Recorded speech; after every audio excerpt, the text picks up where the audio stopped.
கொடுத்துக்கிற function பார்த்தீங்கன்னா f of x equal to x minus root x. So இதான் நம்மளுக்கு கொடுத்துக்கிற function. So இது வந்து நம்மளுக்கு என்ன சொல்கிறாங்கன்னா நம்ம டெரிவேட்டிவ் கான்ஸ்டன்ட் படி f dash of x வந்து உங்களுக்கு சொல்லிட்டாங்க. அதான் formula. Limit h tends to 0 f of x plus h minus f of x divided by h.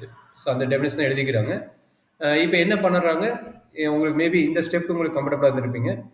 f of x plus h, அப்போ எங்கெல்லாம் x இருக்குதோ அந்த இடத்துல வந்து x plus h போடுவாங்க. இங்கே x plus hன்னு வரும், இந்த ரூட்டுக்குள்ளே வந்து x plus hன்னு வரும்.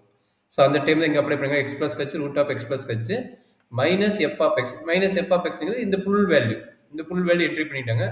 இதுதான் கிடைச்சிருக்குது. சரிங்களா? ஸோ இதுக்கப்புறம் என்ன நடக்குது அப்படின்னா, ஜஸ்ட் இன்சைடு வந்து மைனஸ் உள்ள கொண்டு போய்க்குங்க. ஸோ இன்சைடு மைனஸ் உள்ள போயிடுச்சுன்னா என்ன ஆகும், x plus h minus root x plus h minus x plus root x. So இதுதான் நடந்துக்குது.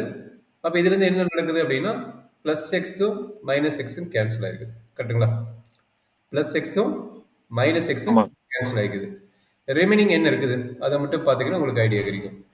ரிமைனிங் என்னப்பா இருக்குது, ரிமைனிங் பார்த்தீங்கன்னா ஒரு ஹச் இருக்குதா, இங்கே ஹச் இருக்குதுல்ல. அப்போ அந்த ஹச் தான் வந்து ஹச் பை ஹச் வந்து ஒன்றுன்னு வச்சுக்கிறாங்க. புரியுதுங்களா? ஏன்னா டிவைட் பை ஒரு கட்சி இருக்கும், ஓவரால் டிவைட் பை ஒரு கட்சி இருக்கும். கரெக்டுங்களா? அப்போ என்னாச்சு, இந்த கட்சி இந்த கட்சி டிவைட் பண்ணும்போது இந்த ஒன்று வருது. புரியுதுங்களா? இந்த ஒன்று எப்படி வந்ததுன்னு எழுதி காட்டுங்களா?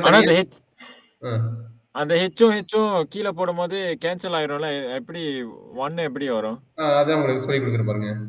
h minus root of x plus h plus root x divided by h. கரெக்டுங்களா? இதுதான் நம்மளோட ரிசல்ட்டு.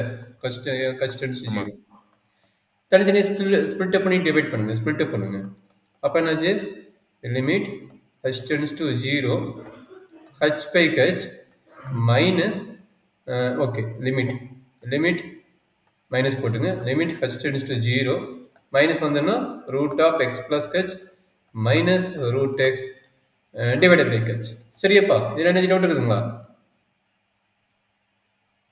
இல்லை. அப்போ என்னாச்சு, இந்த கட்சி இந்த கட்சியும் கேன்சல் ஆனால் என்ன கிடைக்கும், கேன்சல் ஆனால் என்ன கிடைக்கும், 1 கிடைக்கும். ஓகே, அந்த ஒன்று தான். அதுக்கப்புறம் ஸோ இதுக்கப்புறம் கான்ஜுகேட் மல்டிப்ளை பண்ணி சால்வ் பண்ண வேண்டியதான். அவ்வளோதான். அண்டர்ஸ்டாண்ட் பண்ணிட்டீங்களா? அப்போ கன்ஸ்டன்ஸ் 0 என்ன டைம் இருக்குதோ அதை எழுதிக்கிங்க. அவ்வளோதான்.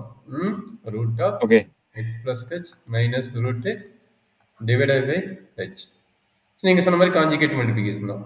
அப்போ 1 minus limit constants 0 conjugate multiple என்ன கிடைக்கும், x plus h minus x divided by h into root of x plus h plus root x. x xம் கட் ஆயிரும், h ஹச்சும் கேன்சல் ஆயிரும்.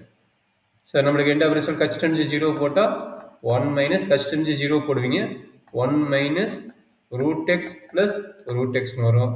That is equal to 1 minus 1/2 root x. This answer. கரெக்டாப்பா? ஆமாம். Okay, கிளியரா? அது third question என்ன doubt இருக்குது? தேர்ட் கொஸ்டின் இன்டர்வியூ பண்ணிக்கிறீங்க.